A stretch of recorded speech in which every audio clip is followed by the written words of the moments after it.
Seja muito bem-vindo a mais um vídeo aqui no canal. Se você não me conhece, eu me chamo Daniel Latim e no vídeo de hoje eu vou te apresentar os dois novos modelos de aerógrafos da OneTools. Esses dois modelos são especiais e estão incríveis e tenho certeza que você vai gostar. Para começar a falar um pouco mais sobre esses aerógrafos, eu vou te apresentar ele individualmente, então você vai ter uma visão geral e individual de cada um desses modelos e aí no final eu vou te dizer qual a minha visão e qual você deve escolher de acordo com o tipo de trabalho que você faz e assim fazer a melhor escolha. Então vamos conhecer agora esses aerógrafos. Vamos conhecer um pouco mais sobre cada modelo de aerógrafo. Como você pode ver aqui, ó, os dois modelos, nós temos o aerógrafo principalmente que vem na embalagem, então cada um vai estar certinho no seu formato. Nós temos também aqui, ó, um pino para você adaptar uma mangueira caso você não tenha aí um outro sistema. Eles vêm com a chave para troca do bico caso você precise fazer alguma manutenção e o mais importante, vem um manual aqui embaixo onde você vai ter todas as informações relacionadas a esse modelo de aerógrafo com as peças todas numeradas. Assim você vai conseguir fazer a substituição e caso você tenha algum problema com alguma peça em específico. Então, sabendo disso, ambos os modelos têm esse conjunto. A única diferença é que esse daqui vem um conta-gotas, mas esse conta-gotas, dependendo do tipo de trabalho que você for fazer, ele não vai servir aí para você agilizar aí no seu trabalho. O mais indicado é você deixar ele aqui mesmo e utilizar aí o principal, que é essa chave para fazer as manutenções e o seu equipamento propriamente dito. Agora vamos aqui jogar de lado essas caixinhas, vamos pegar o nosso aerógrafo para fazer algumas observações. Esse modelo aqui, como você pode analisar, ele é muito parecido com o modelo BC60 da Steula. Esse modelo, ele tá incrível. Eu acho que ele ainda, por ter um bico de 0,25 milímetros, ele ainda tem um desempenho um pouco melhor do que o da Steula em questão de desempenho. Porém, um dos pontos que ele deixa um pouco a desejar, dependendo do tipo de modelo de aerógrafo que você gosta. Se você gosta de aerógrafos mais leves ou aerógrafos mais pesados, esse daqui, ele é bem pesado. Comparado ao da Steula, o BC60, ele tem um peso bem considerável. Então, se você não está habituado a usar aerógrafos pesados que tem um peso aí significativo, eu recomendo que você opte por um outro modelo de aerógrafo. Esse daqui, por ser um modelo mais tradicional, a única mudança que tem realmente é na agulha e no bico, que é 0.2, que você compra ele diretamente. Então, aqui não tem muita novidade, mas o desempenho desse equipamento me surpreendeu e ele tá muito relativo ao BC6102 da Steula, que é um dos aerógrafos que eu uso bastante para fazer os meus trabalhos. Em questão de design, é o principal, os principais detalhes são esses. Então você vai ter aqui a rosca para travar o gatilho, onde você vai poder fazer os ajustes para limitar aqui o recuo. Você vai ter aqui o ajuste de ar, caso você venha precisar fazer a redução desse ar para fazer detalhes mais precisos, enfim. E tudo isso. E o mais legal desse modelo é que ele vem com uma capa de coroa, onde você vai poder aí ter melhor performance na hora de fazer seus traços. Esse outro modelo, ele também tem aqui, ó, um limitador do gatilho, onde você vai poder limitar ali para fazer os traços e te ajudar na realização de detalhes mais precisos e manter o seu traço sempre uniforme. Porém, esses detalhes aqui, ó, desses ajustes, eu gosto de não indicar você utilizar, justamente porque ele vai te criar um vício e aí quando você precisar fazer um trabalho onde o seu equipamento não tiver esse ajuste, você vai se sentir limitado. Vai trabalhando, pode usar ele, mas usa com moderação para você não criar um vício ou algo que vai te limitar e te prejudicar em algumas situações. Esse modelo, por ele ter um design mais simples, mais delicado, você vai conseguir utilizar ele por muito tempo sem precisar fazer manutenção ou limpezas mais avançadas. Por exemplo, você não vai precisar ficar removendo toda vez as suas peças aqui de dentro, pois ele tem um design simples. A tinta geralmente não vai ficar caindo aqui dentro, a menos que você não tenha cuidado. Aí se você não tiver cuidado, você vai ter sérios problemas. Aqui no nosso recipiente você vai ter ali todos padrão para você jogar a tinta, o diluente e aí fazer os seus trabalhos usando esse modelo de aerógrafo. Esse daqui tem um design um pouco mais diferente aqui, mas é a mesma coisa, você vai conseguir colocar aí o seu equipamento para funcionar facilmente. Um outro ponto também muito importante que nós temos que analisar além do design é a flexibilidade. A flexibilidade está composta nas molas internas que esse aerógrafo aerógrafo se foi fabricado. Por exemplo, aqui se eu pressionar para baixo, eu tenho uma mola nessa válvula, onde faz com que o meu gatilho ele volte para cima automaticamente. Aqui atrás, quando eu recuo e solto, ele empurra para frente novamente, fechando a passagem de ar aqui e aqui fechando a passagem de ar aqui. Assim nós vamos ter aí a interrupção do ar, da tinta, e o nosso aerógrafo vai funcionar perfeitamente. Essa flexibilidade dessas molas impacta significativamente aí na hora de realizarmos o nosso trabalho. E aqui nós temos duas peculiaridades. Como esse daqui é um modelo de aerógrafo de 0.2 mm e esse daqui é um modelo de 0.25 mm,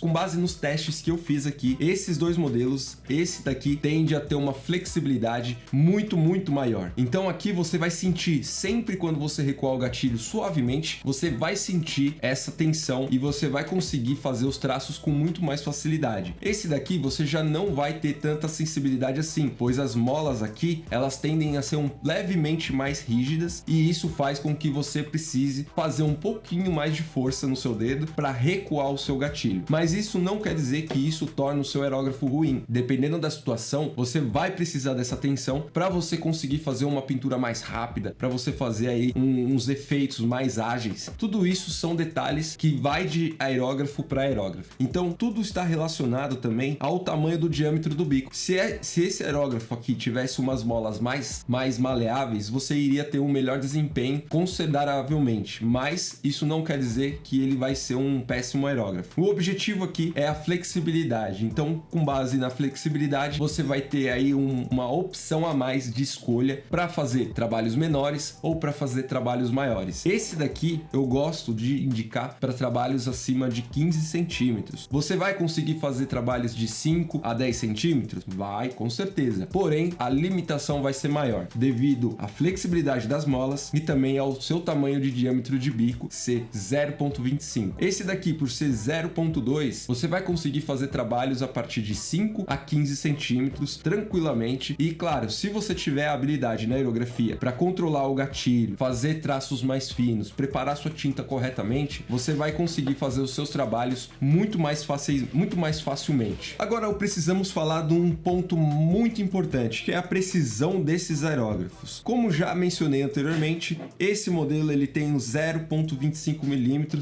e esse tem 0.2 mm. Se você analisar, é meio milímetro de diferença de um modelo para o outro. Porém, por esse modelo ter aí um design, umas molas mais rígidas, a precisão dele acaba sendo um pouquinho limitada e você não vai conseguir fazer trabalhos aí muito pequenos, e isso também vai influenciar muito na sua habilidade. Se você tem muita habilidade na aerografia, você vai conseguir extrair o potencial máximo desse equipamento. Porém, se você não tem essa habilidade, aí você vai ter sérias dificuldades. Aqui é o melhor aerógrafo que eu conheci, 0.2 até o momento, e ele tá me surpreendendo muito pela qualidade nos traços, pelo desempenho que ele tá me proporcionando. Eu recomendo esse aerógrafo se você quer fazer detalhes muito pequenos e você não quer investir um alto valor aí para começar. Se você quer um aerógrafo um pouquinho mais rígido, mais compacto, e você quer poder fazer tanto uma pintura quanto detalhes um pouquinho menores, aí eu sugeriria você utilizar esse daqui. Ambos vão te entregar quase a mesma precisão. É claro que um vai ser um pouquinho mais difícil do que o outro, mas você vai conseguir aí utilizá-los tranquilamente. Vamos agora fazer um teste bem rápido aqui para você ver algumas peculiaridades na prática. Agora, com o aerógrafo modelo ON03 de 9cc, que é esse modelo muito similar ao BC60, vamos fazer os testes aqui de desempenho. Esse vai ser um teste bem simples, mas você vai conseguir entender se esse aerógrafo é o ideal para você. Então eu vou começar fazendo esse teste usando a capa de proteção da agulha para você ver como vai ser o desempenho.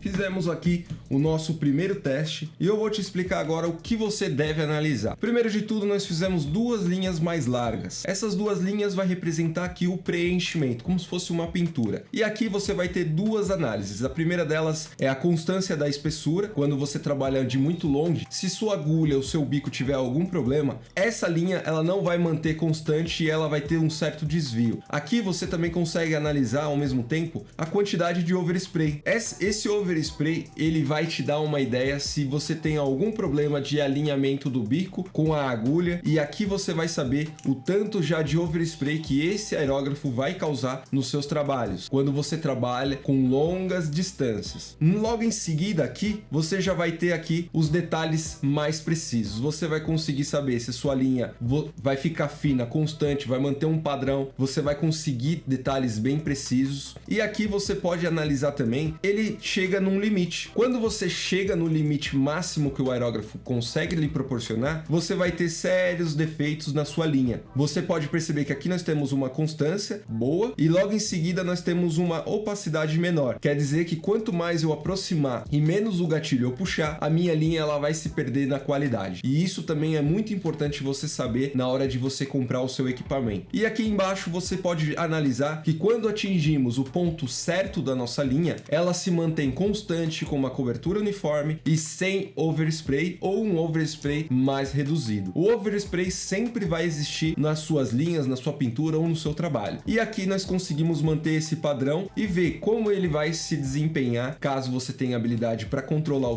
a espessura da linha. Você fazendo esse teste, você vai saber se seu aerógrafo vai manter esse padrão. Se caso o seu aerógrafo tenha problema na agulha, no alinhamento do bico ou um desvio ali na capa de ar, você vai ter sérios problemas durante esse processo aqui. Como você pode ver, esse processo ficou perfeitinho aqui e aqui nós temos o padrão para fazer a pintura. É claro que não é tão grande, mas é o suficiente para um aerógrafo de 0,25 milímetros. Agora vamos fazer aqui um outro teste utilizando o nosso próximo aerógrafo, que é o ON02. Agora sim, vamos começar a fazer o teste do nosso modelo de aerógrafo ON02 com um bico 0,2 milímetros. Esse modelo de aerógrafo já tô com a minha tinta preta aqui para deixar bem evidente, e agora você vai conseguir comparar a diferença entre um modelo e outro para entender melhor qual deles é o ideal para você. Primeiro teste que nós vamos fazer é sempre utilizando a capa de proteção do bico. O próximo teste, se você quiser que eu faça sem a capa de proteção do bico, me diga aqui nos comentários, assim eu vou trazer um vídeo dedicado especialmente só pra gente fazer aqui sem a capa de proteção. E se você quiser também, me diga aqui se você quer que eu faça já utilizando um desenho ou fazendo um desenho mais elaborado aí com esses equipamentos. Mas só se você me dizer aqui nos comentários. Agora eu vou começar a fazer o teste igualmente para a gente ter um nível de comparação posteriormente. Então vamos lá.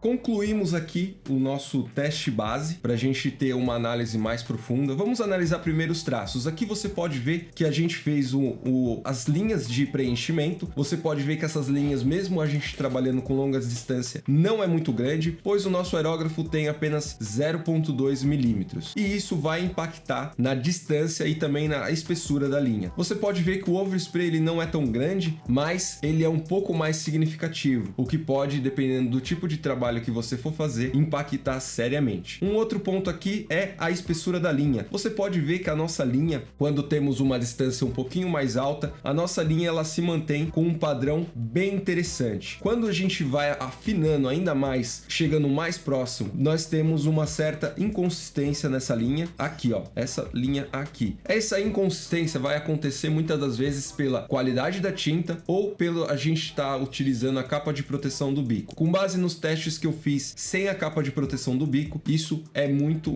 evidente e não fica assim. Você tem uma qualidade ainda melhor. Analisar como se fosse uma constância para ver se tem algum desvio na capa de proteção ou se tem algum desvio na ponta da agulha, o bico está alinhado certinho. Nós temos esse traço aqui, você pode ver que a constância dele se permanece. E o mais interessante desse modelo de aerógrafo é a quantidade de overspray nessa linha aqui, ó, nesse estudo. A quantidade foi bem mais reduzida comparado ao modelo anterior, porém vai depender muito da habilidade que você tem. Se você tiver habilidade suficiente para utilizar esse aerógrafo de modelo 0.2, você pode adquirir sem problema, que você vai se surpreender com a qualidade. Essa e outra linha aqui eu fiz justamente para a gente entender como que fica se a gente ultrapassa esse limite de pintura. Aqui é mais voltando para esse caso aqui. A pintura, quando a gente faz lá uma pintura muito distante, você pode ver que a tinta acaba não chegando suficientemente e a gente tem um acúmulo de overspray bastante e isso pode impactar se você precisa fazer um trabalho um pouco maior. Então esse modelo de aerógrafo é para trabalhos pequenos e esse daqui pequenos e médios, vamos dizer assim, porque grandes você também não vai conseguir um trabalho muito grande utilizando esse modelo aqui, pois ele é apenas 0,25 milímetros e isso pode te limitar aí em algumas situações de trabalhos. Então agora você viu aqui uma análise bem rápida de qual desses modelos e como eles funcionam na prática. Vamos agora entender qual deles é o ideal para você? Com base nos dois testes que eu acabei de fazer aqui utilizando o modelo 0.2 e o modelo de 0.25 milímetros, que é esse ON03, você vai ter uma base aqui de comparação. Nesse caso aqui, do 0.2, nós temos uma performance melhor de desempenho da linha, porém esse daqui nós conseguimos fazer um trabalho tanto menor quanto um pouquinho maior. Esse daqui nós vamos limitar apenas a trabalhos pequenos, o que em algumas situações não é o ideal. Então se você está em busca de um trabalho, de fazer trabalhos bem pequenos, fazer apenas detalhes, eu recomendo que você opte por esse modelo de aerógrafo aqui. Caso você queira um meio termo para fazer trabalhos tanto um pouquinho pequenos e um pouco maiores, aí você já pode optar por esse modelo, que ele vai te atender muito bem e eu tenho certeza que você vai gostar. Um outro ponto também muito importante é o peso de cada aerógrafo. Se você gosta de aerógrafos mais leves ou aerógrafos mais pesados, esse daqui ele tende a ser mais pesado, devido à sua composição de peças internas, a forma como ele é fabricado e o seu design. Tudo isso vai aumentar o peso do aerógrafo significativamente. Esse modelo ele tende a ser muito mais leve. E se você quer fazer um trabalho apenas para detalhes e precisa de um aerógrafo leve, aí eu recomendo esse modelo aqui, que você vai gostar bastante. Lembrando que ambos os aerógrafos são muito bons, eu estou fazendo vários testes com esses modelos de aerógrafos, tanto para trabalhos bem pequenos quanto para trabalhos grandes. Então vale a pena você fazer aí, dependendo do tipo de trabalho que você vai fazer, optar tanto por um ou como pelos dois modelos de aerógrafos. O mais importante, se você está começando agora na aerografia e não sabe nada, não tem habilidade nenhuma, eu recomendo que você comece por um aerógrafo de 0,3 milímetros. Você vai ter uma performance muito melhor, vai conseguir ter melhor desempenho e vai aprender aerografia muito mais facilmente. Se você quiser ter técnicas mais avançadas para começar na aerografia de forma bem mais rápida, eu vou deixar o link na descrição do vídeo, onde eu tenho um curso bem interessante. Tenho certeza que esse conhecimento que eu vou te passar, você vai dominar a aerografia muito mais rapidamente. Mas acesse o link na descrição para você obter mais informações. E a respeito aqui, para a gente fechar esse conteúdo, é muito importante você analisar todos esses detalhes que eu te apresentei. Assim você vai conseguir fazer a escolha do modelo de aerógrafo ideal. Agora me diz aqui nos comentários, qual desses aerógrafos você mais gostou? Quero muito saber a sua opinião. Mais importante, se inscreve no canal para receber mais dicas como essa e assim eu vou trazer mais conteúdos bem legais sobre esses equipamentos. Um forte abraço, até a nossa próxima aula.